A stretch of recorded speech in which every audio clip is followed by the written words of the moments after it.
धर्मसिंह मुनि की कथा आराधना कथा कोश। इस प्रकार के देवों द्वारा जो पूजा स्तुति किए जाते हैं और ज्ञान के समुद्र हैं, उन जिनेंद्र भगवान को नमस्कार कर धर्मसिंह मुनि की कथा लिखी जाती है। दक्षिण देश के कौशलगिर नगर के राजा वीरसेन की रानी वीरमती के दो संतानें थीं, एक पुत्र और एक कन्या।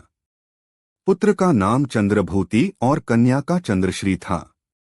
चंद्रश्री बड़ी सुंदर थी, उसकी सुंदरता देखते ही बनती थी। कौशल देश और कौशल ही शहर के राजा धर्मसिंह के साथ चंद्रश्री की शादी हुई थी।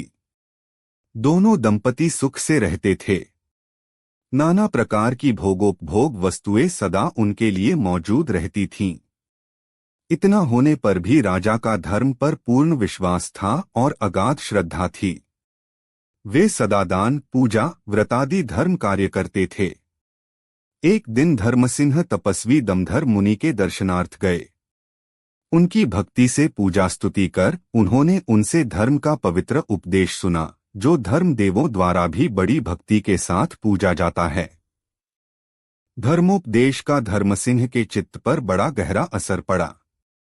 इससे वे संसार और विषय भोगों से विरक्त हो गए। उनकी रानी चंद्रश्री को उन्हें जवानी में दीक्षा ले जाने से बड़ा कष्ट हुआ, पर बेचारी लाचार थी। उसके दुख की बात जब उसके भाई चंद्रभूति को मालूम हुई तो उसे भी अत्यंत दुख हुआ। उसने अपनी बहन की यह हालत नहीं देखी।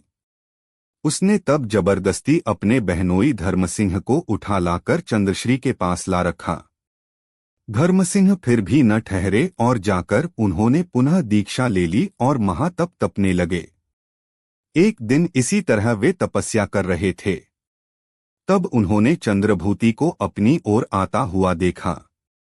उन्होंने समझ लिया कि यह फिर मेरी तपस्या बिगाड़ेगा। सो तप की रक्षा के लिए पास ही पड़े हुए मृत हाथी के शरीर में घुसकर उन्होंने समाधि ले ली और अंत में शरीर को छोड़कर वे स्वर्ग में गए। इसीलिए भव्य जनों को कष्ट के समय भी अपने व्रत की रक्षा करनी ही चाहिए, जिससे स्वर्ग या मोक्ष का सर्वोच्च सुख प्राप्त होता है। निर्मल जैन धर्म के प्रेमी जिन श्री धर्मसिंह मुनि ने जिन भगवान के उपदेश किए और स्वर्ग मोक्ष देने वाले तप मार्ग का आश्रय लेकर उसके पुण्य से स्वर्ग सुख लाभ किया, वे संसार प्रसिद्ध महात्मा और अपने गुणों से सबकी बुद्धि पर प्रकाश डालने वाले मुझे भी मंगल सुख दान करें। आराधना कथा कोश से 79। धर्मसिंह मुनि की कथा पूर्ण हुई। जिनवाणी माता की जय।